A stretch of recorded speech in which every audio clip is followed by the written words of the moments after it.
Okay, hello everyone.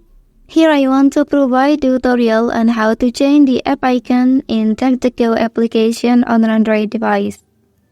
Well, knowing how to change the app icon in this application can be helpful for personalization and customization purposes. It allows you to choose an icon that reflects your personal style or preferences, making your device feel more personalized and unique. So how to do that? Let's go to the tutorial.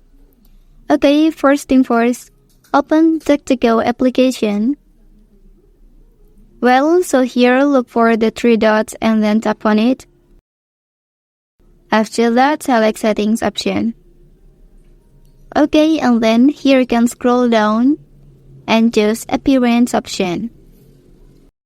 Well, and now select app icon option. And here will appear many kind of app icon available for you. Just select one of them to change the app icon. And click apply here. Okay, that's the tutorial on how to change app icon in Duckduckgo application on an Android device.